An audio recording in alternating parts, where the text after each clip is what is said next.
એનાથી મારા વીરને દંશ કેમ દેવાય?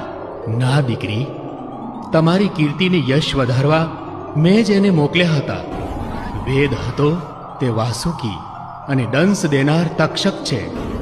ભાઈ, ઘણા સમયથી દીકરી તારી દિવ્ય શક્તિના દર્શન કરવા માટે મેં આ સમયને ચાકડે કાર્ય ચડાવ્યું. પનંગા છે એ જ આવડ છે. આવડની શક્તિ મારે જોવી છે. હું તને અમૃત કુંભ આપું છું, લઈ જા. અને હા, પાણીમાં આવવું સહેલું છે, પણ પાણી ઉપર જવું કઠિન છે. માટે મગર પર સવાર થઈ તું જા. આ સોનાની નથડીવાળી નાગ લોકના ઈચ્છાધારી નાગ માટે છે, તે તને આપું છું. લઈ જા, ખુશીથી જા.